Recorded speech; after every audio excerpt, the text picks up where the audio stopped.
Hello coaster lovers, so if you already know, summer is around the corner, and that means theme park season has officially arrived. And every summer, I visit this park during the season called Kings Island. Kings Island is a great park. It features a great coaster collection with 14 to choose from, and those go from one of the smallest roller coasters in existence to one of the tallest roller coasters in existence. So in this video, I'm going to go through every single roller coaster at Kings Island as of 2023, ranked.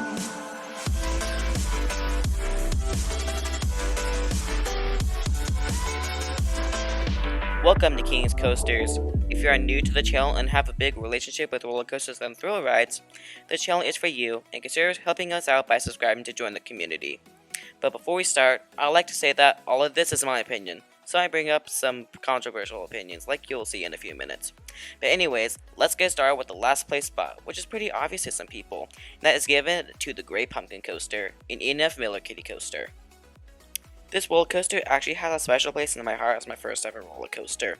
This looked huge when I was little, but aside that, it's nothing special. But that bang wall climbing up the lift hill scared me when I rode it for the first time, and the two bunny hops gave weak ejector airtime. But that's all I have to say, so that'll be it for this special roller coaster. So for our number 13 spot, it's one of my least favorite roller coasters, and that is Flying Ace Aerial Chase, a Vekoma Hang and Bang. This roller coaster is just plain awful. The transitions are horrible, it has a strong rattle, and the restraints really, and I mean really, kill the ride experience. You get so much headbanging throughout the entire ride, and that's the reason why this model is nicknamed the Hang and Bang. The layout is fine, it's alright, but everything else is just so atrocious. I will throw a party if Kings Island announced they will close this roller coaster for good. Replace it with a modern family coaster like Dragonfly down at Dollywood. But that'll be it for this placement. So for the number 12 spot, you'll be given to another awful coaster in my opinion, and that is Adventure Express, an Aero Mine Train. And this is just sad because I used to like this thing. I used to marathon it, and now I pretty much skip it every time I go to Kings Island, because this coaster is just plain bad. And just like Flying Ace, the transitions are awfully terrible. But I do respect it because it was handmade, but I don't like it. And it has that infamous ending where it has so much potential, and that is probably the biggest buzzkill I've ever had on a roller coaster. But the queue line is getting rerouted this year, and you won't see me in that queue line. And that indoor lift, it just smells really bad. But I have nothing else to say, so that'll be it for Adventure Express. So for number 11, it'll be given to the ride that I haven't ridden in 7 years at the time of this recording, and that is Woodstock Express, a PTC family coaster. And yes, I'll take this over Adventure Express any day of the week. But from what I remember this ride giving some okay airtime, and the ride was somewhat smooth. And that's pretty much it from what I remember, but I think it's nothing special.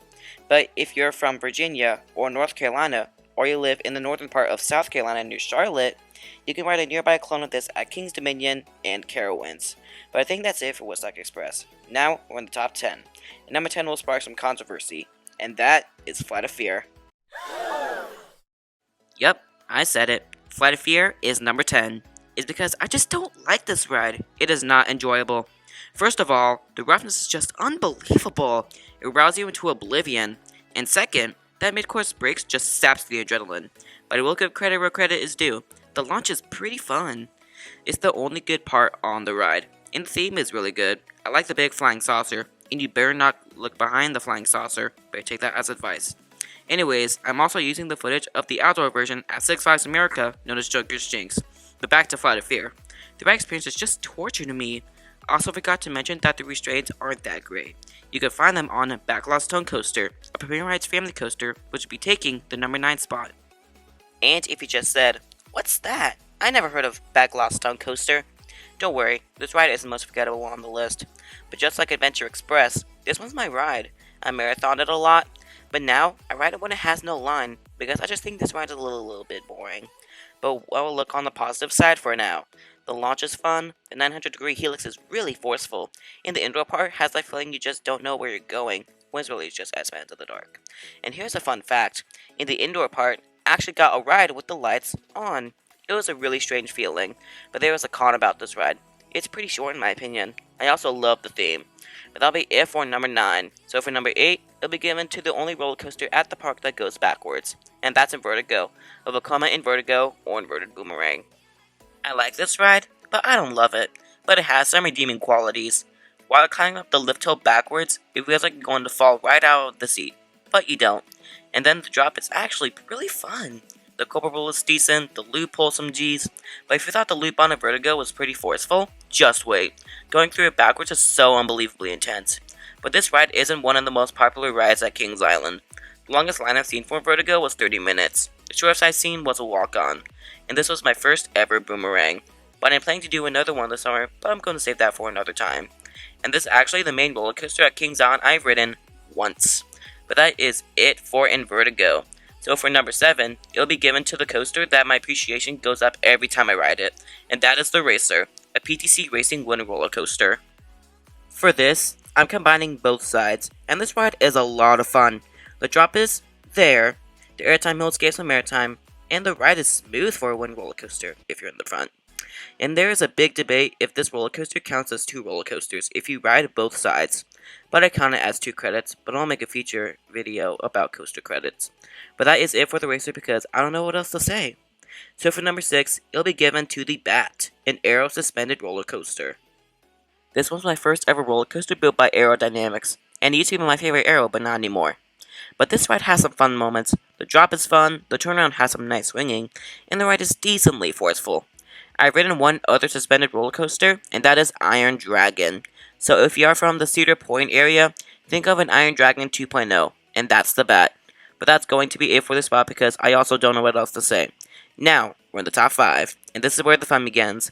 So again, I'm going to spark some controversy with the next spot with Mystic Timbers, a GCI wooden roller coaster. I think this ride is overrated. It gets way too much love. I even met people who say that it's their favorite GCI, but mine's Thunderhead. I mean, this ride is still fun, but I wish there was more. But the drop is fun, the tunnel turnaround gives me the chills, and the layout is a bit strange in my opinion. But the thing I like about the ride is the restraints. It's so comfortable. I do have a great time on Mystic Timbers when I actually ride it, because it's actually kind of tricky for me to ride. 1, it has a line over 20 minutes. That's kind of ridiculous. And 2, I have horrible luck because it keeps breaking down. I remember one time we were on the stairs up to the station and the ride broke. It was sad. But that's it for Mystic Timbers. Coming up at number 4 is a special ride to me. It is Banshee, a B&M invert. And yes, I'll take this over Mystic Timbers any day. It's because I find Banshee more fun and enjoyable than Mystic Timbers. The first drop has some whip. I love all the inversions. And this is one of the roller coasters that I think the roughness makes it fun. I think this ride gets too much hate, so I consider it underrated. But one thing that I hate about Banshee is the restraints. They kind of hold you hostage so you can't really move. But I've ridden this thing a lot, so I'm sort of used to it. But if you want to hear more, click the card above to watch my review on this roller coaster. But that'll be it for number 4, aka Banshee. Now this is where the extreme fun begins, top 3. So number 3 will be given to the GP Magnet, which is the Beast, an in-house wooden roller coaster. This ride is very iconic. It's the longest wooden roller coaster in the world at over 7,000 feet of track. I even met a GP saying it was their number 1, but the ride is basically straight track and trashy turns and lift hills. I mean, the drop is fun, the layout is strange, and then my favorite part, the insanity that has the name of the double helix. I love that part. But outside of that, I don't love it, because the retrack by Gravity Group did absolutely nothing. Besides reprofile some parts like the drop, the roughness feels the same as the old track in my opinion. Every time I go to this park, the shortest wait I've seen was around 20 minutes, just like Mystic Timbers. And the longest was 2 hours. You know the GP is obsessed with this ride. But that'll be it for the Beast. So for number 2, it'll be given to a ride that has a special place in my heart, just like the Great Pumpkin Coaster. And that is Diamondback, a B&M Hyper. This is a ride that keeps dropping down my rankings. In the top 15, that was released in December, it was placed in the top 5. Now, it's in the top 10. But this ride is still a lot of fun. The airtime is great, the drop is floaty, and the splashdown is refreshing. And this is another coaster that I have a review on, so click the card above to watch it. But I will love this roller coaster forever. But I don't know what else to say, so that'll be it for Diamondback. So taking the gold medal with number 1 will be Orion, a B&M Giga Coaster. This ride easily takes the number 1 spot by a long shot. Everything it has is incredible. The first drop feels like it lasts forever, the airtime is solid, the helix pulls some G's, and it almost grayed out once during it. And you can't talk about Orion without the debate of is it a Giga. But most of the people consider it a Giga. I also consider it a Giga. But back to the ride.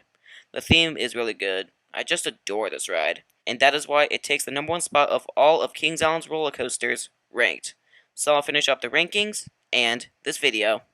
If you enjoyed this video and somewhat agree with my opinion, I have a lot of more videos coming up this month, and you can support the channel by giving the channel a sub and the video a like. What is your ranking of every single roller coaster at Kings Island?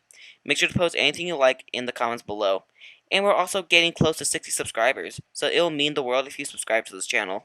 But no more begging, let's pull up to the bloopers. And one more thing, make sure to keep that adrenaline pumping, and I'll see you in the next video. Welcome to King's Coasters. If you are This roller coaster actually has a special place in my heart as my first ever roller coaster. This looked huge when I was little, but aside that, it's nothing special. But that bang while climbing up the lift hill scared me when I rode it for the first time. And the two bunny hops gave some weak ejector airtime. That is all I have to say, so that'll be it for this special coaster. So for our number 13 spot, it's one of my least favorite coasters. This roller coaster actually has a special place in my heart as my first ever roller coaster. This looked huge when I was little, but aside that, it's nothing special. But that bang while climbing up the lift hill scared me when I rode it for the first time, and the two bunny hops gave a weak ejector airtime. And yes, I'll take this over Adventure Express any day of the week. But what from I remember this ride giving some okay airtime, and the ride was somewhat smooth. And that is pretty much it from what I remember, but I think it's nothing special. But you're from Virginia or North Carolina, boy, if you're living part of... I think this ride is overrated. It gets way too much love. So people say it's that... I think this ride is overrated. It gets way too much love. Some people say it's their favorite GCI, but mine's Thunderhead. I mean, this ride is still fun, but I wish there was more. But the drop is fun, the turnaround tunnel